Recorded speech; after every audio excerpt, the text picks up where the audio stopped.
पुणे शहर के बीचों बीच एक किला है शनिवार वाड़ा, जिसे बाजीराव प्रथम ने 1732 में बनवाया था। दिन में ये किला अद्भुत लगता है। लोग यहाँ घूमने आते हैं, तस्वीरें खींचते हैं।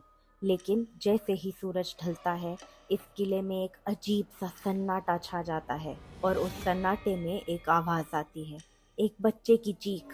काका माला वाचवा, काका माला वाचवा, काका मुझे बचाओ। नमस्ते, कोआला एंड अ कप में आपका स्वागत है। आइए सुनते हैं एक और रोमांचक कहानी जो इतिहास के पन्नों में कहीं दबी है।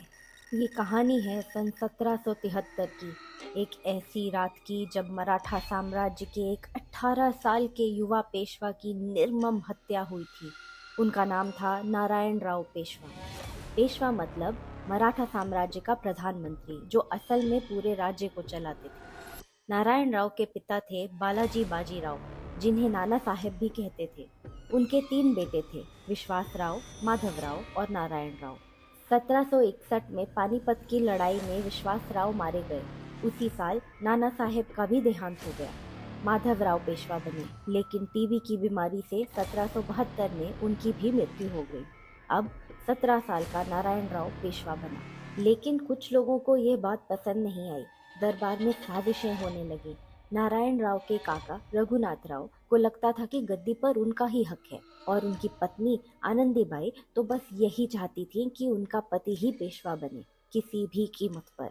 नारायण राव भले थे, नेक दिल थे, लेकिन राजनीति के कच्चे थे। उनके और रघुनाथ राव के बीच टकराव बढ़ता गया। आखिरकार नारायण राव ने अपने काका को घर में ही कैद कर दिया। लेकिन शनिवार वाड़ा किले में एक और साजिश चल रही थी। किले में गार्दी सिपाही थे। गार्दी एक योद्धा समुदाय था जो पीढ़ियों से पेशवाओं के अंगरक्षक रहे। ये सिपाही नाराज थे क्योंकि उनका वेतन महीनों से रुका हुआ था। रघुनाथ राव और आनंदीबाई ने उनसे संपर्क किया। हमें आजाद करवा दो तो हम तुम्हें पूरे पैसे दिलवाएंगे, या फिर उससे भी ज्यादा। 30 अगस्त 1773, गणेश चतुर्थी का आखिरी दिन, अनंत चतुर्थी। उस रात रघुनाथ राव ने एक खत लिखा। खत में लिखा था, नारायण राव लाधारा। रघुनाथ राव चाहते थे कि नारायण राव को बंदी बना लिया जाए ताकि वो तख्ता पलट करके खुद पेशवा बन जाए। लेकिन खत आनंदीबाई ने रोक लिया, और आनंदीबाई ने एक अक्षर बदल दिया। सिर्फ एक अक्षर, ध की जगह म। धरा बन गया मरा। अब खत में लिखा था, नारायण राव ला मरा, नारायण राव को मार डालो। आनंदीबाई ने वो बदला हुआ खत गार्दी सिपाहियों को भिजवा दिया।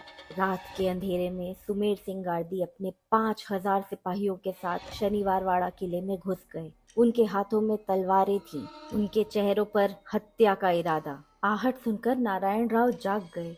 उनका दिल जोर से धड़कने लगा। खतरा था। वो तुरंत बिस्तर से उठे और कमरे से बाहर भागे। गलियारों में अफरा तफरी मची थी। लोग भाग रहे थे, चिल्ला रहे थे।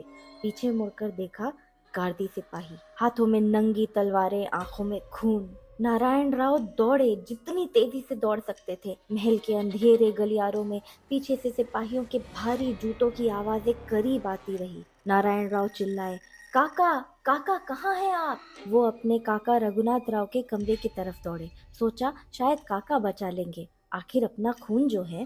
काका, काका दरवाजा खोलिए। दरवाजा हिला तक नहीं। रघुनाथ राव अंदर बैठे रहे, चुपचाप। और उसी पल सुमेर सिंह गार्दी और उनके आदमी वहां पहुंच गए।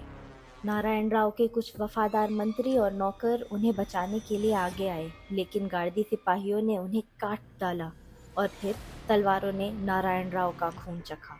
18 साल का लड़का अपने काका के दरवाजे पर, अपनों के बीच, चीखता रहा, काका माला वाचवा, काका माला वाचवा।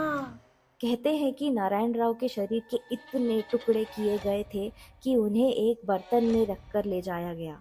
आधी रात को नदी के पास जलाकर राख कर दिया गया। ठीक से अंतिम संस्कार भी नहीं हुआ, और उसके बाद से शनिवार वाड़ा किले में रातों को वही आवाज गूंजती है, काका माला वाचवा, काका माला वाचवा। आज भी पुणे के लोग और वाड़ा के सुरक्षा कर्मचारी बताते हैं कि रात में एक लड़के की चीखने की आवाज आती है। डरा हुआ, दर्द में अपने काका को पुकार रहा है, जो कभी नहीं आए। लोगों ने दौड़ने की आवाजें सुनी हैं, कुछ लोगों ने तो रूहें और साए भी देखे हैं। शनिवार वाड़ा किला आज एक पर्यटन स्थल है, लेकिन शाम 6:30 के बाद वहां जाना मना है। नारायण राव की हत्या के बाद मराठा मुख्य न्यायाधीश ने रघुनाथ राव और आनंदीबाई को दोषी पाया, पर उन्हें कोई भी सजा नहीं मिली। कहते हैं उस हत्या के बाद शनिवार वाड़ा किले में श्राप लग गया, नारायण राव की अतृप्त आत्मा का श्राप। 1828 में नारायण राव की मौत के 55 साल बाद एक रहस्यमय आग लगी। 7 दिन तक जलती रही। 7 मंजिला महल, सभागार, फव्वारे, सब कुछ राख। सिर्फ पत्थर की दीवारें बची। आज तक किसी को नहीं पता ये आग कैसे लगी, और ये पहली आग नहीं थी। 19वीं शताब्दी में 5 बार और भी आग लगी थी। क्या सच में नारायण राव की आत्मा आज भी किले में भटकती है? क्या वो आज भी अपने काका को पुकारते हैं? केवल शनिवार वाड़ा के पत्थरों को ये राज मालूम है। अगर आज रात आप वहां जाएं, तो शायद आप भी सुन सकें, काका माला वाचवा। अगर आपको ये कहानी अच्छी लगी तो लाइक, शेयर और कमेंट करना ना भूलें। अगर आप और भी ऐसी ही कहानियाँ सुनना चाहते हैं तो सब्सक्राइब करके बेल आइकन ज़रूर दबाएं।